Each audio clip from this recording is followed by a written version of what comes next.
चलो आगे बढ़ते हैं। आज हम डिस्कस करेंगे factors affecting consumers buying decision. ठीक है, लास्ट वाले क्लास में हमने डिस्कस किया था प्रोसेस। कौन सा process? Consumer buying decision process था। अब हम आज डिस्कस करेंगे अगला टॉपिक उसी से रिलेटेड, फैक्टर्स इन्फ्लुएंसिंग, लिख लो, फैक्टर्स इन्फ्लुएंसिंग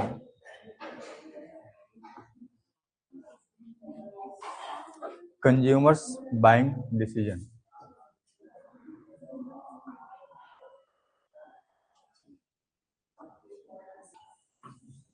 प्रोसेस में हमने बेसिकली क्या डिस्कस किया था कि एक कंज्यूमर फाइनली किसी भी गुड्स को परचेज करना है या फिर सर्विस को अक्वायर करना है, यानी गुड्स एंड सर्विसेज अगर उनको एक्सपीरियंस करना है तो कौन कौन से स्टेप्स उनको ध्यान में रखने होते हैं। पहला हमने बात किया था, स्टेप में क्या था? प्रॉब्लम रिकॉग्निशन, प्रॉब्लम आइडेंटिफाई करना। इसके बाद उससे रिलेटेड कौन कौन से आपके पास अल्टरनेटिव्स हैं, इंफॉर्मेशन सर्च करना, फिर उनको इवेल्युएट करना कि कौन सा बेस्ट ऑप्शन है, फिर परचेज का डिसीजन लेना, और फिर आपका एक्सपीरियंस कैसा रहा उस गुड्स या सर्विस को कंज्यूम करने के बाद। तो अब यहाँ पे हम बात करेंगे कि जब आप डिसीजन ले रहे हो, ठीक है, वो तो हमने स्टेप्स की बात करी कि ये सारी चीजें आपकी इन्वॉल्व होती है डिसीजन लेने में, लेकिन अब उस टाइम पे भी हमने कई सारे फैक्टर्स को डिस्कस किया था ऑलरेडी कि जब परचेज का डिसीजन हो या फिर जब इवेल्युएशन कर रहे हो तो कई सारे कैरेक्टरिस्टिक्स या क्राइटेरिया को इसमें इन्वॉल्व करते हो ताकि जज कर सके कौन सा ऑप्शन हमारे लिए बेहतर है। तो उसी से रिलेटेड ये भी टॉपिक है कि जब consumer buying decision making process में इन्वॉल्व है या फिर किसी गुड्स को वो लेना चाहता है, तो आखिर कौन कौन से ऐसे फैक्टर्स हैं जो इन्फ्लुएंस करते हैं इनके परचेज डिसीजन को, इनके परचेज डिसीजन पे कैसे इम्पैक्ट आता है, कौन कौन सी चीजें हैं। तो इसको हम ओवरऑल 4 पार्ट में डिवाइड करेंगे। ठीक है, पहला हम कंसीडर करेंगे कल्चरल फैक्टर्स, कल्चरल फैक्टर्स। दूसरा है सोशल फैक्टर्स। तीसरा हम डिस्कस करेंगे पर्सनल फैक्टर्स। और चौथा फैक्टर हम डिस्कस करेंगे साइकोलॉजिकल फैक्टर्स, साइकोलॉजिकल फैक्टर्स। ठीक है, अब इसके अंदर भी कई सारे फैक्टर्स की या फिर एलिमेंट्स की हम चर्चा करेंगे। कल्चरल फैक्टर में लिख लो कल्चर, सब कल्चर और सोशल क्लास। 3 फैक्टर्स इसके अंदर हम डिस्कस करेंगे। सोशल फैक्टर में लिख लेना 3 फैक्टर उसके अंदर इन्वॉल्व होंगे, reference group, family, roles and status. Personal factor में आ जाओ, age and stage in life cycle. दूसरा पर्सनल फैक्टर में लिखो occupation, economic status, lifestyle, personality and self concept. आगे लिख दिया हूं क्या ये? ए जी, ये कैसे हो गया? ये कैसे हो गया? ए जी ई, ये एज है, मैं आगे कैसे लिख दिया हूं? ठीक है, आगे की हम बात कर रहे हैं, चलेगा। Life style, personality and self concept. Psychological factors में आ जाओ, motivation, perception, motivation, perception, learning. Learning के बाद क्या है? Belief and attitude. ठीक है, बिलीफ एंड एटीट्यूड है ये। ठीक है, एटीट्यूड, अल्टीट्यूड मत लिख देना। लिख लिए? चलो वन बाय वन करके इसको डिस्कस करते हैं फटाफट। तो बेसिक में आपका जो टॉपिक है यह factors influencing consumer buying decision. Simple meaning ये है कि कंज्यूमर किसी भी कमोडिटी को अगर कंज्यूम करना चाह रहा है या खरीदना चाह रहा है तो ऐसे कौन कौन से एलिमेंट्स हैं या फिर फैक्टर्स हैं जिनको वो ध्यान में रखता है या फिर जो जिसके वजह से उसका जो परचेज डिसीजन है वो अफेक्ट होता है कि वो क्वांटिटी या फिर वो गुड्स हम खरीदें या फिर नहीं खरीदें। यानी इन फैक्टर की वजह से जो कंज्यूमर का बिहेवियर है वो डिफाइन होता है, वो आपका चेंज होता है, इन्फ्लुएंस होता है। तो टोटल जो फैक्टर्स हैं उनको हमने 4 कैटेगरीज में डिवाइड कर दिया। पहला आपका कल्चरल फैक्टर, दूसरा सोशल फैक्टर, पर्सनल फैक्टर और साइकोलॉजिकल फैक्टर।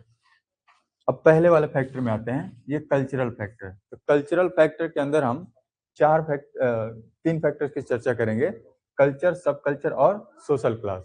कल्चर क्या होता है, ठीक है, पहला हम एलिमेंट यहाँ से उठाते हैं। जब कल्चर की बात करते हो तो ये एक शेयर्ड बिलीफ या फिर कॉमन बिलीफ होता है।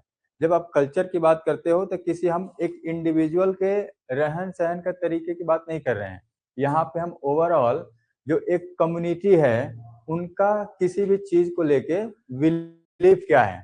जैसे हम कल्चर की बात करें तो हिंदू कल्चर, मुस्लिम कल्चर, ठीक है, जो आपके अलग अलग कम्युनिटी के लोग हैं तो उनका किसी भी सेलिब्रेशन को लेके उनकी कुछ ना कुछ मान्यताएं हैं या फिर धारणा है, ठीक है। अब जैसे अगर हम कल्चर की बात करें तो हिंदू में जो मैरिज सेरेमनी है वो अलग तरीके से होता है और मुस्लिम कम्युनिटी में अलग तरीके से होता है, क्रिश्चियन में अलग तरीके से होता है, जैन में अलग तरीके से होता है। तो वो बेसिकली क्या है, कल्चर का पार्ट है। तो कल्चर को हम कैसे कह रहे हैं कि कोई भी आपका शेयर्ड बिलीफ है, विश्वास है या फिर आपका धारणा है, वैल्यूज है या फिर एक ग्रुप ऑफ पीपल का बिहेवियर किस तरीके से है। बात समझ आ रहा है? तभी तो आप कोई चीज होता है तो आप 4 लोगों की बात करने लगते हो कि 4 लोग क्या कहेंगे, तो 4 लोग क्या कहेंगे उसका मतलब क्या है कि एक कल्चर बना हुआ है और आप उस कल्चर को एडॉप्ट करिए, ठीक है। कल्चर का मतलब हिंदी में क्या होता है, सांस्कृतिक, ठीक है। तो जो आपका, तो अब इस पे देखो, ये कल्चर है या फिर परसेप्शन है या फिर एटीट्यूड है, ये सब ऑर्गेनाइजेशनल बिहेवियर का टॉपिक है। ये पूरा लंबा आपका महीने दिन तक इसमें डिस्कशन चलता है, तो उतना हम डिस्कस नहीं करेंगे। सिंपली जो मेन पार्ट है मैंने हाईलाइट कर दिया कि कल्चर से मतलब है कि एक ग्रुप ऑफ पर्सन का, उनका आपस का समझ क्या है, वो किस तरीके से over the period of time किसी भी चीज को करते आए हैं। तो ये जो चीज है, ये जो एक मेंटल बिलीफ है लोगों का कल्चर के फॉर्म में, उसके वजह से भी परचेज डिसीजन आपका इफेक्ट होता है, ठीक है। तो जो आपके गुड्स एंड सर्विसेज सेल करने वाली कंपनी है उनको उस कल्चर की वैल्यूज को ध्यान में रखना होता है। अदरवाइज अगर कल्चरल वैल्यूज या फिर सेंटिमेंट हर्ट होंगे कंज्यूमर के तो कंपनी की जो परफॉर्मेंस है उस पर इम्पैक्ट आएगा। अब जैसे हम बात करते हैं, मैकडोनल्ड का नाम तुम लोगों ने सुना है ना, लास्ट में भी हमने एक एग्जांपल लिया है। तो मैकडोनल्ड का जो बर्गर आता है तो बर्गर में जो स्टफिंग की जाती है, जो उसके अंदर हम फिलिंग करते हैं, तो ये जब बाहर के कंट्री में जब बर्गर को सेल करते हैं तो वहां के हिसाब से इसमें जो इंग्रेडिएंट्स हैं वो फिल करते हैं। तो जब ये इंडिया में आए तो जनरली यहाँ के हिसाब से बाहर के कंट्री में जनरली ये लोग बीफ यूज करते हैं। बीफ समझते हो ना? तो अब यहाँ पे गाय को तो हम माता मानते हैं, तो अगर यहाँ पे ये यूज करेंगे तो फिर क्या होगा, बैकफायर होंगे, फिर विरोध और अपोजिशन या फिर उनके विरोध में बहुत सारी चीजें होने लगेंगी। इनसे बचने के लिए इन्होंने यहाँ के कल्चर को एडॉप्ट किया कि यहाँ पे इनके जो धार्मिक मान्यताएं हैं उसके अगेंस्ट में है ये चीज, तो उसको रिप्लेस किया किस चीज से, चिकन से या फिर वेजिटेबल से। तो हमने क्या किया, कंज्यूमर के सेंटिमेंट को यहाँ पे हर्ट होने नहीं दिया। तो ये है आपका कल्चरल फैक्टर जिसके वजह से आपका जो बाइंग डिसीजन है वो इम्पैक्ट पड़ता है। जब आपको पता चल जाए कि इसमें तो ये सारी चीजें फीलिंग की जाए तो आप तो वहां पे जाओगे ही नहीं ना खाने। अगर कोई वेजिटेरियन रेस्टोरेंट है, वेज रेस्टोरेंट है, वहां पे कहीं से भी कुछ नॉनवेज मिल जाए तो फिर क्या आप वहां पे दोबारा जाओगे? नहीं जाओगे। तो ये क्या है, बेसिकली आप कल्चरल वैल्यूज की बात करते हैं, इससे आपका परचेज डिसीजन अफेक्ट होता है, ठीक है। अब आते हैं हम सब कल्चर की बात करते हैं। ये कल्चर का ही एक पार्ट है, यानी ये जो कल्चर है ये आपका ब्रॉडर लेवल पे है। इसमें हम बहुत सारे लोगों को इन्वॉल्व कर रहे हैं, लेकिन उसमें भी एक स्पेसिफिक आपका ग्रुप हो सकता है जिसको हम सब कल्चर कह रहे हैं। तो ये स्मॉलर ग्रुप है विद इन लार्जर ग्रुप या फिर लार्जर कल्चर। तो कल्चर का ही एक छोटा सा पार्ट है जहाँ पे कुछ लोगों के हम इंटरेस्ट की और टेस्ट और प्रेफरेंस की बात करते हैं कि किसी चीज को लेके उनका बिलीव क्या है। तो उनका एक रिलीजियस ग्रुप हो सकता है या फिर उनका किसी भी फील्ड में कोई एक स्पेसिफिक इंटरेस्ट हो सकता है या फिर एक पॉलिटिकल ग्रुप हो सकता है। ठीक है, तो उनका क्या बन गया, एक कल्चर बन गया। ठीक है, तो अब इसके हिसाब से जो ब्रांड है या फिर जो कंपनी है उनको ध्यान में रखना होता है कि हम इनको कौन से गुड्स एंड सर्विसेज प्रोवाइड करें, इनके रिक्वायरमेंट को कैसे फुलफिल किया जाए। अब जैसे अपने बुक में देखो, जिनके पास भी ये वाली बुक है, जो वहां पे हार्ले डेविडसन का बैकग्राउंड में आपको पिक्चर दिख रहा होगा। तो ये बेसिकली क्या है, ये वो आपका क्लास है या फिर आपका कल्चर है जहाँ पे स्पोर्ट्स वाले इंथुजियास्टिक हैं पर्सन, उनको हम कंसीडर कर रहे हैं। ठीक है, जावा मोटर बाइक भी है या फिर आपका रॉयल एनफील्ड भी है। तो अब इसमें जो स्पोर्ट्स वाली कम्युनिटी है उसको हमने सब कल्चर में इंक्लूड कर लिया। एक ओवरऑल का ब्रॉड लेवल पे है और उसके अंदर कोई अलग अलग कम्युनिटी हो सकती है, अलग अलग आपके कल्चर हो सकते हैं, तो वो सब कल्चर में आएंगे। तो सब कल्चर आपका एक छोटा सा पार्ट हो गया। ठीक है, तो इसके हिसाब से भी कई सारे आपके जो इंडिविजुअल्स हैं वो इम्पैक्ट होते हैं। अब इसी कल्चर में ये ध्यान देना, सब कल्चरल फैक्टर के अंदर ही है। तो ये ब्रॉड लेवल पे है, ये उसका पार्ट है, और इसी में एक सोशल क्लास भी हम डिवीजन करके बनाते हैं। तो सोशल क्लास क्या होता है? सोशल क्लास आप एक तरीके से, जैसे यहाँ पे भी हम क्लास की बात करते हैं, BCom first semester, second semester, third semester या फिर क्लास 11, 12। तो आपने क्या किया, क्लास का मतलब क्या है, एक ग्रुपिंग या फिर एक रैंकिंग। तो इसमें भी कल्चरल फैक्टर्स के अंदर भी हमने एक सोशल क्लास बनाया। ठीक है, अब ये सोशल क्लास कैसे हो सकते हैं, तो कई सारे अलग अलग फैक्टर्स के बेसिस पे आप इसको क्लास में डिवाइड कर सकते हैं कि आपका एजुकेशन के बेसिस पे हो सकता है या फिर इनकम के बेसिस पे हो सकता है या फिर किसी न किसी एक ऑक्यूपेशन के बेसिस पे आपका सोशल क्लास बन सकता है। अब जैसे बैंक में काम करने वाले जितने भी एम्प्लॉय हैं उनका एक बैंकिंग का कम्युनिटी बन जाएगा। असिस्टेंट प्रोफेसर या फिर कॉलेज में यूनिवर्सिटी में काम करने वाले जितने भी आपके फैकल्टी हैं उनका एक कम्युनिटी बन जाएगा, तो उनका एक सोशल क्लास अलग हो गया। ठीक है, तो अब एजुकेशन के फील्ड में भी हम देख लेते हैं, कोई आईएएस है, पीसीएस है, तो उनका एक अलग कम्युनिटी है। स्पोर्ट्स की एक अलग कम्युनिटी हो सकती है, एथलीट्स की एक अलग कम्युनिटी। तो ये क्या हो गया, ये बेसिकली सोशल क्लास हो गया।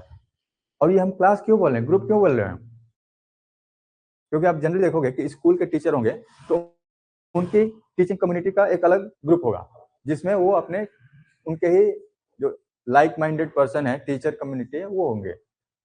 जो कॉलेज के प्रोफेसर होंगे उनकी अलग एक ग्रुपिंग होगी। बैंक वाले एम्प्लॉय होंगे उनकी एक अलग कम्युनिटी होगी। ये नहीं देखोगे कि बैंक वाला भी तुम्हारा कॉलेज के असिस्टेंट प्रोफेसर से उनका एक कोई एसोसिएशन या फिर ग्रुपिंग बना हुआ है, नहीं, ऐसा नहीं होता है। कॉलेज में भी पीएचडी स्कॉलर होंगे तो उनका एक अलग क्लब होगा या फिर ग्रुप होगा। एमबीए वाले अपने अलग कहीं पे मस्त हैं। समझ, अब समझ में आ रहा है कि यहाँ पे सोशल क्लास का मतलब है कि सामाजिक हमने एक ग्रुपिंग कर दी कि अलग अलग क्लास में आपका लोग कैसे बिहेव करें। तो कंज्यूमर प्राउंड, अगर हम डिफरेंट क्लास की बात करें तो उनकी जो कंजम्पशन और टेस्ट और प्रेफरेंसेज है उसके हिसाब से डिफाइन होगी। ठीक है, अब यहाँ पे एक एग्जांपल लिया गया है कि जैसे आपके होटल की बात करें तो कुछ आपके प्रीमियम होटल होते हैं और कुछ आपके बजटेड होटल होते हैं। तो प्रीमियम होटल में अगर किसी को किसी वर्क के वजह से कहीं पे कॉन्फ्रेंस अटेंड करना है, तो अगर उसको बाहर जाना है, स्टे करना है, तो अब उसका सोशल क्लास डिफाइन करेगा कि किस तरह के होटल में वो स्टे करेगा। अब ये तो नहीं है कि वो भाई किसी कॉलेज के बड़े मतलब पोजीशन पे डीन है या फिर आपका प्रोफेसर है और वो कहीं जाके बजटेड होटल में रहता, तो उसको वो जमेगा ही नहीं, उसको वो सूट ही नहीं करेगा। क्यों? क्योंकि उसका सोशल क्लास अलग है, तो वो उसके हिसाब से उसकी जो एक्सपेक्टेशन है वो चीजें होंगी। तो ये होगी आपका सोशल क्लास की बात। ठीक है, इसमें आप इनकम के भी बेसिस पे ले सकते हो। हायर इनकम ग्रुप का एक अलग क्लास हो सकता है, लोअर इनकम ग्रुप का अलग क्लास होगा, मिडिल इनकम का अलग होगा, और उसी के हिसाब से उनके जो ब्रांड प्रेफरेंसेज है या फिर जो कंजम्पशन पैटर्न है डिफाइन होगा। चलो अब दूसरे फैक्टर्स में आ जाते हैं, सोशल फैक्टर। ठीक है, कल्चरल के बाद आपका सोशल फैक्टर में पहला है आपका रेफरेंस ग्रुप। ठीक है, तो रेफरेंस ग्रुप भी एक सोशल ग्रुप के फॉर्म में ही है, जो यहाँ पे हमने कल्चरल फैक्टर से निकाला। तो ये वो सोशल ग्रुप है, रेफरेंस ग्रुप, जो कहीं ना कहीं आपके बाइंग डिसीजन प्रोसेस को अफेक्ट करता है। अब इसमें कौन कौन से लोग आते हैं? जनरली आपके फ्रेंड, फैमिली या फिर जो ऑनलाइन कम्युनिटी है, ये सारे लोग इन्वॉल्व है। रेफरेंस का मतलब क्या है? किसी ने आपको रेफरेंसिंग दे दी, रिकमेंड, जैसे आपको कुछ खरीदना होता है तो आप किसी से पूछते हो ना, तो जनरली आप फैमिली मेंबर से पूछते हो या फिर अपने दोस्त मित्रों से पूछते हो, या फिर आपको जहाँ पे लगता है कि एक बेहतर सोर्स है, इस प्रोडक्ट या सर्विस के बारे में बेहतर उनको नॉलेज होगा, तो सही तरीके से गाइड कर देंगे। तो मान लो किसी को थार खरीदना है, तो मेरे से थोड़ी पूछेगा, वो किससे पूछेगा? जिसके पास थार है। हाँ, या फिर जो इस फील्ड में स्पेसिफिक नॉलेज रखता हो। ठीक है, कार मैकेनिक हो सकता है या फिर कार वाले जो ऑनर होंगे वो आपको बताएंगे। तो इस तरीके से अगर हम इसी तरीके से किसी भी फील्ड में आपके सब्जेक्ट में हो सकता है। जैसे हम क्लासेज की बात करें कि कोई पूछे कि बलिया में आईएएस की तैयारी बढ़िया कहाँ होती है, तो होती ही नहीं। ठीक है, तो अब ये बात किससे पूछोगे? किसी से भी पूछ लोगे आप, उस कम्युनिटी में जो एक्सपर्ट आपके लोग हैं उनसे आप पूछोगे, वो बताएंगे, सही गाइड करेंगे कि है कि नहीं है। तो ये रेफरेंस ग्रुप, चाहे फ्रेंड है, फैमिली है, या फिर किसी भी एक स्पेसिफिक कम्युनिटी से आप रेफरेंसेज ले सकते हो, या फिर ऑनलाइन भी आप सर्च करते हो तो ऑनलाइन भी रेफरेंसेज आपको मिल जाता है। तो ये सोशल फैक्टर में आपका रेफरेंस ग्रुप है। इवन जो आप टेलीविजन पे एडवर्टाइजमेंट देखते हो या फिर सोशल मीडिया पे कि कई सारे प्रोडक्ट की जो इंडोर्सिंग की जाती है, प्रमोशन किया जाता है, कोई ना कोई एक सेलिब्रिटी कर रहा होता है, तो वो भी बेसिकली क्या है? वो रेफरेंस ग्रुप ही है। हाजमोला का ऐड कौन करता है? हाजमोला का ऐड कौन कर रहा है आजकल? हाँ, अक्षय कुमार। ठीक है, और बोलो युवा केसरी कौन कर रहा है? अजय देवगन। तो बेसिकली क्या कर रहा है?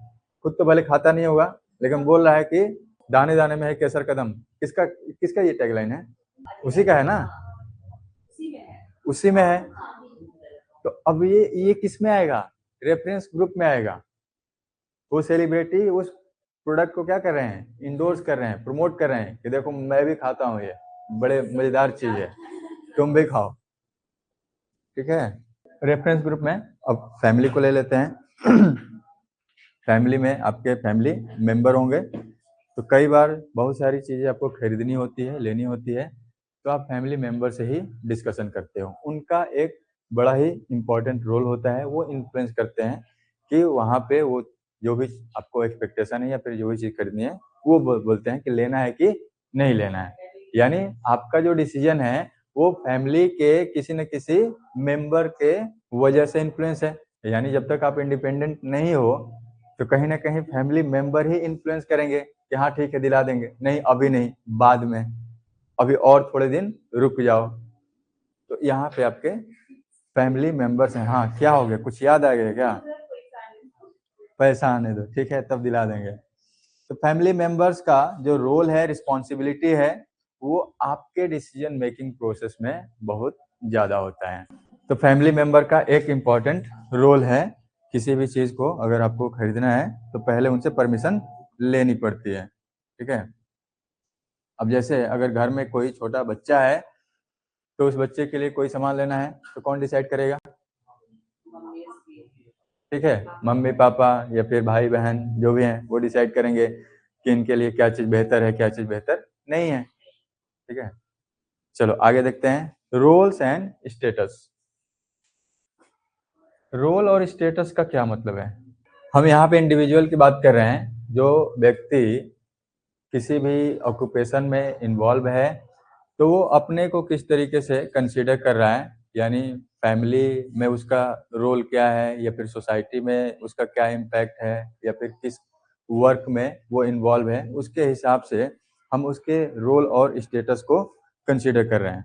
जैसे अगर वो खुद को हाई स्टेटस की तरह रिफ्लेक्ट कर रहा है या फिर कंसीडर कर रहा है, तो जाहिर सी बात है कि उसके जो प्रोडक्ट होंगे या फिर जो एक्सपेक्टेशन होंगे हाई होंगे, और जिनका स्टेटस लो होगा तो वो उनका जो एक्सपेक्टेशन होगा प्रोडक्ट को लेके वो भी लो होगा।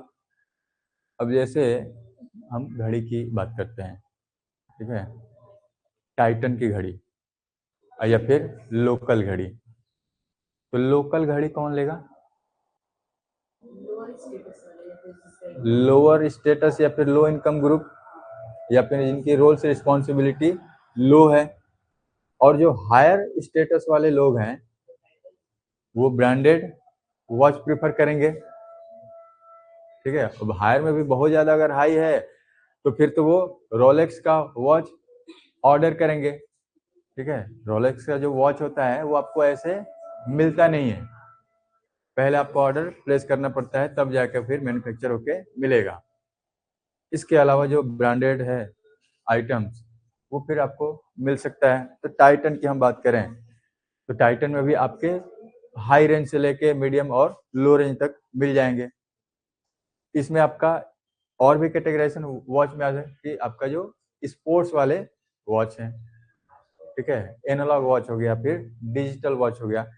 तो लोग अपने स्टेटस के हिसाब से, रोल और स्टेटस ही है ना, स्टेटस के हिसाब से चीजें प्रीफर करते हैं।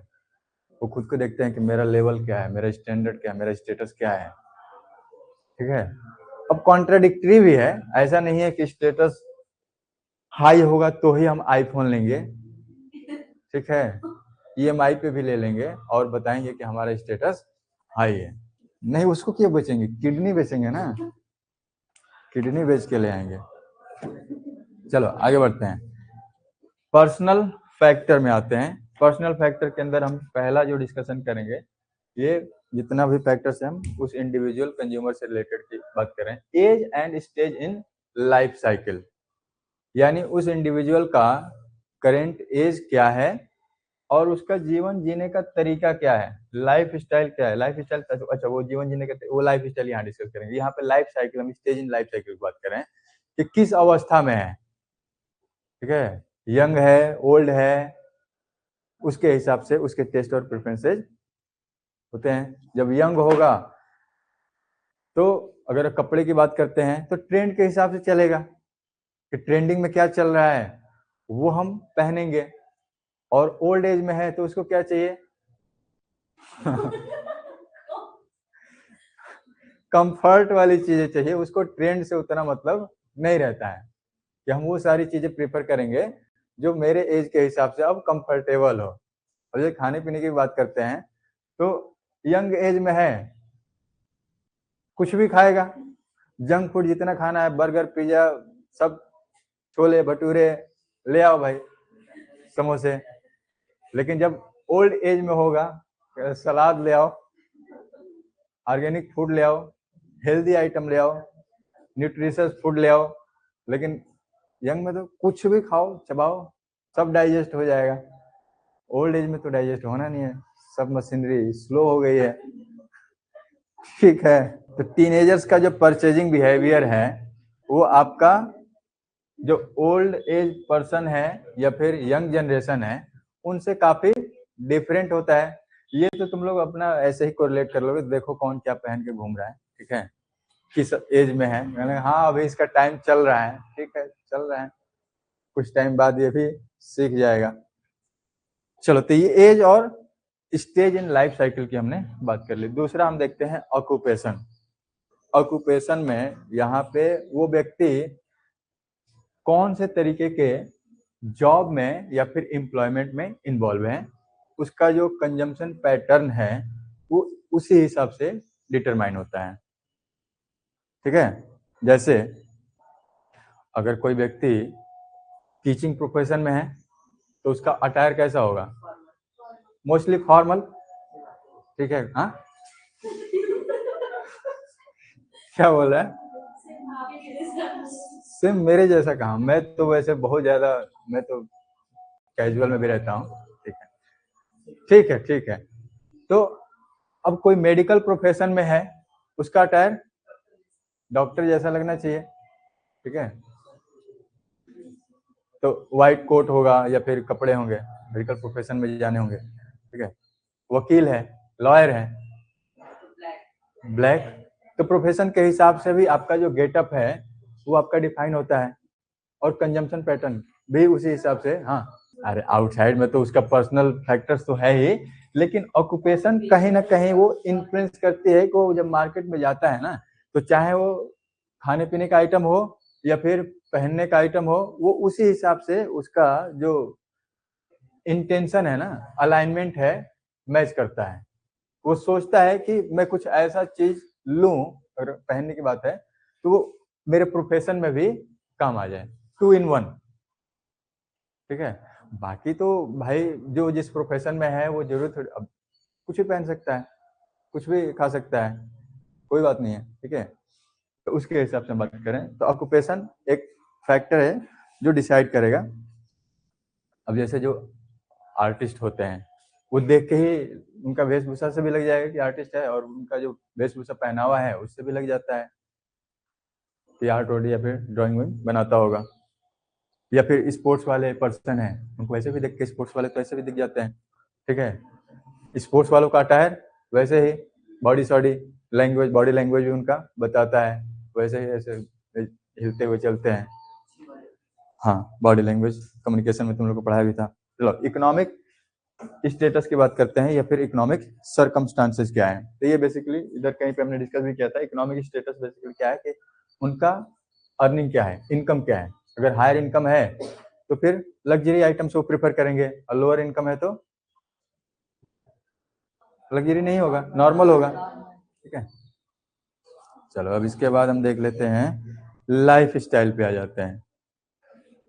लाइफ स्टाइल में हम बात करते हैं कि किसी भी इंडिविजुअल का जो ओवरऑल रहन सहन का तरीका है वो कैसे है। ये भी प्रोफेशन टू प्रोफेशन वेरी करता है, ठीक है। प्रोफेशन के हिसाब से लोग अपने लाइफ स्टाइल को मेंटेन करते हैं, और यही वजह है कि ये एक स्टीरियोटाइप भी बन गया है कि प्रोफेशन के हिसाब से आपको जज किया जाता है। मैं एक बार बनारस गया था, एक आदमी, मतलब आदमी क्या, ये इसमें थे, लाइफ साइकिल के लास्ट वाले स्टेज में थे, अपर में थे, रिटायरमेंट में थे। तो पहले तो बड़े अच्छे से बात किए, ठीक है, क्वालिफिकेशन जितनी भी सारी चीजें थी हमने बात किया, तो बड़ा अच्छा लगा। अच्छा, तब तो मेरे बाल इससे भी बड़े थे, जुड़ा उड़ा सब बनता था। जब बोले कि करते क्या हो, मैं बोला कि टीचर हूँ, भड़क गए। अब टीचर हो, इतने बड़े बड़े आप लॉन्ग हेयर रखे हो, मैं कौन बहस कर, मैं वहां से हट गया, ठीक है। बनारस स्टेशन की बात थी, तो कैजुअली ही बात हो रही थी, तो प्रोफेशन के हिसाब से आपको जज कर लिया गया कि आपका गेटअप या फिर वेशभूषा कैसा होना चाहिए। तो लाइफ स्टाइल अगर आप जिस प्रोफेशन में हैं उसके हिसाब से, अब यहाँ पे भी हम जिम वाले पर्सन की बात कर सकते हैं, तो वो जनरली उनका अटायर होगा, सुबह से शाम एनी टाइम वो आपका जो गेटअप होगा वो उसी हिसाब से दिखेगा, ठीक है। तो किसी भी व्यक्ति का जो इंटरेस्ट है, ओपिनियन है, वो प्रोडक्ट का चॉइस पे इम्पैक्ट करता है किस तरीके से है। अब जो किसी व्यक्ति का लाइफ स्टाइल है कि मुझे हेल्दी रहना है, तो वो जंक फूड अवॉइड करता है, इनऑर्गेनिक फूड अवॉइड करता है। ऑर्गेनिक फूड यानी जहाँ पे न्यूट्रिशियस आइटम्स हैं उन पे ज़्यादा से ज़्यादा फोकस करता है। तो जिम वाले जितने भी पर्सन हैं वो जनरली समोसा या फिर नूडल्स, फास्ट फूड वो नहीं खाते हैं, बहुत रेयर है, चीनी तक भी नहीं खाते हैं, वो भी अवॉइड करते हैं। तो उनका लाइफ स्टाइल कम्प्लीटली डिफरेंट हो गया। बाकी एज ए नॉर्मल पीपल उनको खाने पीने में कोई इशू नहीं है, कुछ भी उनका चलता है। चलो, पर्सनालिटी एंड सेल्फ कंसेप्ट पे आते हैं। एक इंडिविजुअल की अपनी पर्सनालिटी ट्रेट्स क्या है, या फिर वो खुद को कैसे दिखाना चाहता है, या फिर उसका सेल्फ एक्चुअलाइजेशन कैसे है, उसकी इमेज या फिर। चलो, तो अब यहाँ पे हम पर्सनालिटी या फिर सेल्फ कंसेप्ट की बात करते हैं। तो एक व्यक्ति खुद को कैसे देख रहा है, ठीक है। मोटिवेशन जो मैस्लो हायरार्की थ्योरी है उसमें आप देखे हो ना, जो आपका हायरार्की में जो चेन है, टॉप पे कौन सा है, सेल्फ एक्चुअलाइजेशन स्टेज है। तो आप खुद को कैसे देख रहे हो, आपकी इमेज क्या है, ये आपका खुद का इवेल्युएशन है। इसलिए हमने क्या कहा, सेल्फ कॉन्सेप्ट। कोई दूसरा हमारे बारे में क्या सोच रहा है उसको हम कंसिडर नहीं कर रहे हैं। रणवीर सिंह को देखे हो तुम लोग, कपड़े किस तरीके से वो पहनता है, कुछ भी पहन के आ जाता है, कोई मतलब नहीं है उसको कि लोग क्या कहेंगे नहीं कहेंगे, ठीक है। तो उसका पर्सनालिटी ट्रेट हम लोग के पर्सनालिटी ट्रेट से डिफरेंट है, उसका सेल्फ कॉन्सेप्ट डिफरेंट है, ठीक है। तो पर्सनालिटी ट्रेट का मतलब यहाँ पे हम बात कर रहे हैं कि उसका जो बिहेवियर है वो किस तरीके से है। कुछ लोग आपके इंट्रोवर्ट हो सकते हैं, कोई आपका एक्सट्रोवर्ट हो सकता है, कोई साई नेचर का हो सकता है, किसी को हो सकता है कि पब्लिक प्लेस पे या फिर किसी भी कॉन्फ्रेंस में या फिर किसी इवेंट में उनको पब्लिक फियर नहीं होता है, स्टेज फियर नहीं होता है, वो कॉन्फिडेंट होते हैं। तो ये जो पर्सनालिटी है ना, ये पर्सनालिटी भी आपका जो बाइंग डिसीजन प्रोसेस है उसको इम्पैक्ट करता है। अब जैसे इसी एग्जांपल से कनेक्ट कर लो कि इवेंट या फिर एक्टिविटी में अगर कोई स्टेज पे जा रहा है तो उनका जो गेटअप होता है या फिर जो अटायर होता है, हर कोई हर तरीके के कपड़े पहनने में कंफर्टेबल नहीं होता है। इस बात को तुम मानते हो? ड्रेसिंग सेंस सबका अलग अलग है, डिफरेंट है, और किसी का तो ड्रेसिंग सेंस मैच ही नहीं करता है। बस उसको ये पसंद आ गया, उस पर जमेगा कि नहीं जमेगा उससे मतलब नहीं है, बस हम पहन लिए। तो जो आपका स्किन टोन है उसके हिसाब से भी आपका गेटअप मैटर करता है कि किस कलर का कपड़ा आपको पहनना चाहिए। तो अब यहाँ पे पर्सनालिटी या फिर सेल्फ कंसेप्ट हमने क्या बताया कि आप खुद को किस तरीके से इवेल्युएट करते हो, देखते हो। तो हर कोई हर तरीके का गेटअप में अच्छा नहीं लगता है, कुछ अटायर होता है जो स्पेसिफिकली उसमें सूट करता है या फिर जमता है, और कुछ लोग तो वैसे भी होते हैं कि ऑलराउंडर होते हैं, कुछ भी उनके ऊपर सूट कर जाता है, अच्छा लगता है। तो पर्सनालिटी के हिसाब से आपका जो कंजम्पशन पैटर्न है वो इन्फ्लुएंस होता है, ठीक है। चलो अब इसके बाद हम देख लेते हैं साइकोलॉजिकल फैक्टर्स। यहाँ तक हो गया ना। पहला आते हैं मोटिवेशन। चलो ये 4 पॉइंट है, फटाफट हम इसको डिस्कस कर लेते हैं, ये टॉपिक यहीं पे खत्म हो जाएगा। मोटिवेशन, मोटिवेशन क्या होता है? ये भी आपका एक एक्सटर्नल फैक्टर है, या फिर आपका मोटिवेशन एक्सटर्नल और इनर मोटिवेशन दोनों तरीके से हो सकता है, ठीक है। आप खुद से भी किसी भी चीज को लेके मोटिवेट हो सकते हो, या फिर कोई दूसरा तीसरा व्यक्ति भी किसी चीज के लिए आपको इन्फ्लुएंस करता है तो वहां से भी आप इन्फ्लुएंस हो जाते हो। तो इंटरनल और एक्सटर्नल दोनों तरीके से हो सकता है। तो मोटिवेशन जो ये फैक्टर है कंज्यूमर के जो कंजम्पशन पैटर्न है उसको इम्पैक्ट करता है कि कोई व्यक्ति क्या चीज कंज्यूम करेगा, ठीक है। जैसे आप भी किसी दूसरे को मोटिवेट कर सकते हो किसी भी चीज के लिए, तो अब ये उसके ऊपर डिपेंड करता है तो उसको कंसीडर कर रहे हैं। तो मोटिवेशनल फैक्टर में कंज्यूमर का जो बिहेवियर है वो डिफाइन होता है, वो अफेक्ट होता है।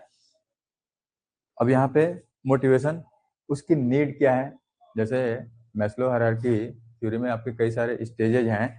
फिजियोलॉजिकल नीड है, सेफ्टी नीड है, ठीक है, सिक्योरिटी नीड्स है, सेल्फ एक्चुअलाइजेशन आपका नीड है। तो आप किस स्टेज में हैं, वो मोटिवेशन के आप किस स्टेज में हैं वहां से आपके जो रिक्वायरमेंट है वो डिफाइन होगी। अब सेफ्टी सिक्योरिटी नीड्स में है तो वहां पे आप अपने लिए उन गुड्स या सर्विसेज को प्रीफर करोगे जहां से मैक्सिमम आपको सेटिस्फेक्शन मिल सकता है, ठीक है। सोशल नीड्स हो सकती है कि आपका फ्रेंड सर्कल हो जहां पे हम 2-4 लोगों से मिले बैठे और बातचीत करें, और उसी सोशल फैक्टर की वजह से वहां पे आपका जो उनका जो इन्फ्लुएंस होगा वो मोटिवेशन आपका वहां पे वर्क करेगा।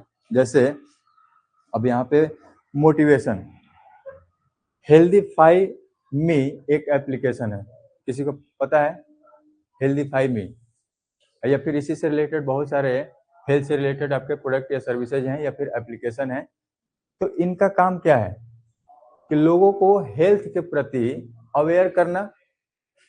अब यहाँ पे जो भी व्यक्ति हेल्थ को लेके थोड़ा सा भी कॉन्शियस होगा तो यही सी बात है कि ये जो एप्लीकेशन है या फिर सर्विस प्रोवाइडर हैं इनके बातों को कंसीडर करेंगे, उनसे ये इन्फ्लुएंस होंगे। तो मोटिवेशन यहाँ पे काम कर रहा है।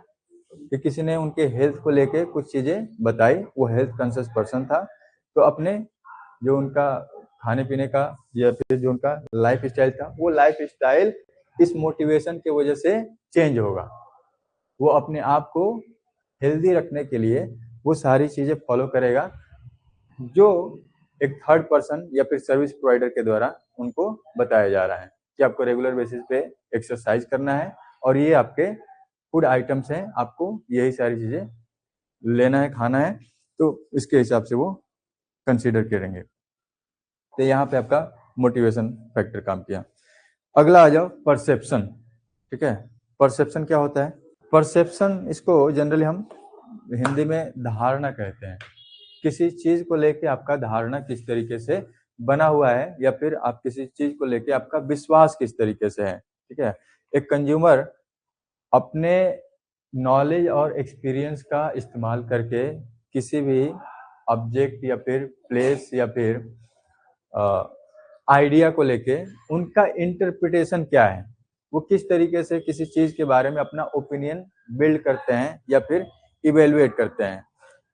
तो ब्रांड है या फिर कोई भी आपका प्रोडक्ट है, उस प्रोडक्ट से रिलेटेड किसी भी इंडिविजुअल का परसेप्शन क्या है। परसेप्शन ऑलरेडी हम कई बार आपका मार्केटिंग क्लास में अलग अलग टॉपिक में हमने डिस्कस किया है कि किसी भी प्रोडक्ट या सर्विस को लेके या फिर ब्रांड को लेके कंज्यूमर के माइंड में आपकी छवि क्या बनी हुई, आपका रेपुटेशन कैसे बिल्ड हुआ है।